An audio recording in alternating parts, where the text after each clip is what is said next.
নমস্কার। আজ আমরা একটা বিশেষ কেস স্টাডি নিয়ে আলোচনা করব, কালচিনি বিধানসভা কেন্দ্র। আমরা দেখব কিভাবে ডেটা, কৌশল আর মানুষের আবেগকে একসাথে জুড়ে একটা গোটা নির্বাচনের ফলাফলকে ডিজাইন করা যেতে পারে। আচ্ছা, চলুন তাহলে শুরু করা যাক। কালচিনি আলিপুরদুয়ার জেলার এমন একটা জায়গা যার পরিচয়টা এর ভূগোল আর এখানকার মানুষজনকে ঘিরে। একদিকে ঘন জঙ্গল, মাইলের পর মাইল চা বাগান, অন্যদিকে আন্তর্জাতিক সীমান্ত। এই সব কিছু মিলিয়ে কিন্তু এখানকার জীবন আর এখানকার রাজনীতিও তৈরি হয়। এই স্লাইডটা খুব ইন্টারেস্টিং। কালচিনির সামাজিক বুননটা বুঝতে হলে এটা খুব জরুরি। দেখুন, এখানকার জনসংখ্যা বেশ জটিল।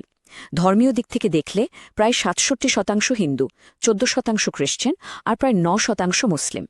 কিন্তু এখানেই শেষ নয়, এর ওপরে আরও একটা স্তর আছে।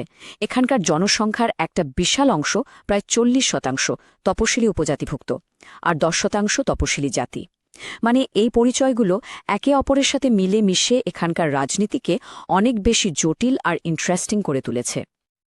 আমরা মোট ৬টা ভাগে পুরো বিষয়টা দেখব, এলাকার পরিচয় থেকে শুরু করে একেবারে জয়ের ব্লুপ্রিন্ট পর্যন্ত। তো চলুন প্রথম পর্বে যাই, কালচিনির মাটি আর মানুষ। এখানকার আসল চ্যালেঞ্জগুলো কি? দেখুন, এখানকার দৈনন্দিন জীবনের কয়েকটা কঠিন বাস্তব এখানে স্পষ্ট। যেমন ধরুন, প্রতি বছর পানা আর কালজানি নদীর বন্যা। এটা একটা নিয়মিত ঘটনা। গত জুলাইতেই মেচপাড়া চা বাগানের ব্রিজটা ভেসে গেল। চাষের কাজ কম, মাত্র ৫,৫০০ মানুষ সরাসরি চাষের সাথে যুক্ত। ওদিকে চালের দাম বাড়ছে তো বাড়ছেই, কেজি প্রতি ১০ থেকে ২৫ টাকা। এই সব মিলিয়ে মানুষের জীবনে একটা লাগাতার চাপ তৈরি হচ্ছিল। তো প্রশ্ন হল, মাঠের এই সমস্যাগুলো, মানুষের এই ক্ষোভ ভোটে কিভাবে প্রতিফলিত হল? সংখ্যাগুলো কিন্তু একটা দারুণ গল্প বলে। আর এই স্লাইডটা দেখুন, এটাই সেই গল্পের ক্লাইম্যাক্স। মাত্র ৫ বছরে বিজেপির দিকে প্রায় ১৮% ভোটের একটা বিশাল শিফট। ভাবা যায়, ২০১৬তে যেখানে তৃণমূল খুব সামান্য ব্যবধানে জিতেছিল, ২০২১-এ বিজেপি সেখানে ২৮,০০০-এরও বেশি ভোটের একটা বিরাট ব্যবধানে জিতে গেল। আর একটা মজার ব্যাপার আছে, যদিও জেতার মার্জিন এতটা বাড়ল, মোট ভোটদানের হার কিন্তু সামান্য কমেছে, প্রায় ২% মতো। এর মানে কি হতে পারে সেটা নিয়েও ভাবার অবকাশ আছে। এত বড় একটা রাজনৈতিক পরিবর্তন, এটা তো এমনি এমনি হয় না। এর মূলে আছে গভীর কিছু জন অসন্তোষ। কিন্তু এই অসন্তোষগুলো বিশ্লেষণ করার আগে একটা কথা মনে রাখা খুব জরুরি। আমাদের সংবিধান প্রত্যেক নাগরিককে নিজের মত প্রকাশের স্বাধীনতা দিয়েছে, কিন্তু সেই মত প্রকাশ যেন দায়িত্বশীল হয়। সম্মানজনক বিতর্কই গণতন্ত্রের ভিত্তি। তো কি ছিল সেই অসন্তোষের কারণগুলো? প্রথম এবং সবচেয়ে বড় কারণ ছিল দুর্নীতি। সরকারি প্রকল্পে কাটমানির অভিযোগ নিয়ে মানুষের মধ্যে একটা ব্যাপক আর দীর্ঘদিনের ক্ষোভ ছিল। এর সাথে যোগ হয়েছিল রাজনৈতিক হিংসার ভয়। ২০২১-এর ভোটের পর যে হিংসার ঘটনা ঘটেছিল, তার স্মৃতি মানুষের মনে একটা গভীর ক্ষত তৈরি করে। ব্যক্তিগত সুরক্ষার প্রশ্নটা তখন খুব বড় হয়ে ওঠে। আর তৃতীয় কারণটা হল অর্থনৈতিক। যখন একটা এলাকার প্রায় ৬০% মানুষ কোনো স্থায়ী কাজের সঙ্গে যুক্ত নন, তখন যুবকদের মধ্যে হতাশা তো বাড়বেই, আর সেই হতাশাটা ছিল মারাত্মক। এই ৩টে গভীর ক্ষোভকে সামাল দিতেই একটা বহুমুখী পরিকল্পনা দরকার ছিল।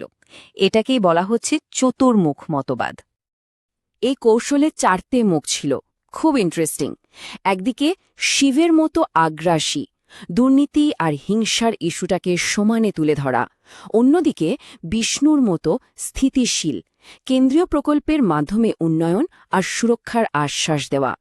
তৃতীয় মুখটা ব্রহ্মার, মানে নতুনত্ব, মাইক্রো টার্গেটিংয়ের জন্য প্রযুক্তির ব্যবহার। আর সবশেষে দুর্গার মতো সুরক্ষা, মানে আইনশৃঙ্খলা আর নারীর সুরক্ষার প্রতিশ্রুতি। প্রত্যেকটা মুখই মানুষের এক একটা ভয় বা ক্ষোভকে টার্গেট করে তৈরি। কিন্তু শুধু কৌশল বানালেই তো হয় না, সেটাকে মানুষের কাছে বিশ্বাসযোগ্য করে তুলতে হয়। আর এখানেই ব্লুপ্রিন্টটা একটা প্রতিশ্রুতির আকার নেয়। এই টেবিলটা দেখুন, এটা শুধু কতগুলো প্রতিশ্রুতি তালিকা নয়, এটা একটা গভর্নেন্স কন্ট্রাক্ট। প্রত্যেকটা প্রকল্পের জন্য কত টাকা লাগবে, কতদিনে কাজ শেষ হবে আর তার থেকে সাধারণ মানুষের কী লাভ হবে, সব কিছুর স্পষ্ট হিসেব। যেমন ধরুন ম্যাচপাড়ার সেতু, 15 কোটি টাকা বাজেট, 1 বছরের মধ্যে কাজ শেষ হবে, আর ফল 10টারও বেশি গ্রামের মানুষের সরাসরি উপকার হবে। এটাই হলো আসল কথা। তাহলে আমরা কি দেখলাম?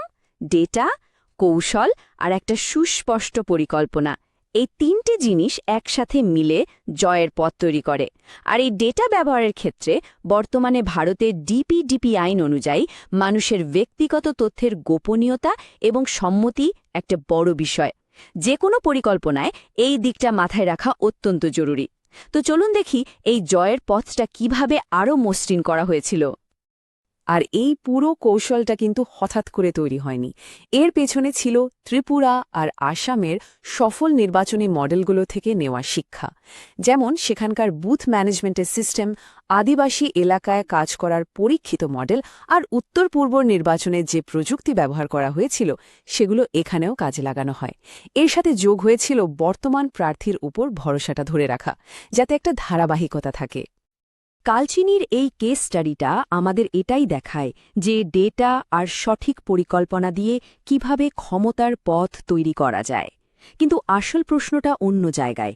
ভোটের পরে এই গভর্নেন্সের মডেলটা কি তার দেওয়া প্রতিশ্রুতিগুলো পূরণ করে মানুষের দীর্ঘস্থায়ী বিশ্বাস অর্জন করতে পারবে?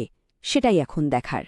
যদি আপনি একজন জনকেন্দ্রিক নেতা হতে চান এবং আপনার নির্বাচনী এলাকাকে উন্নত করতে চান, তাহলে blueprintstrategies.ai এর সাথে যোগাযোগ করুন, mgr@blueprintstrategies.ai, অথবা ফোন করুন 08042041602 নম্বরে। Purpose beyond politics.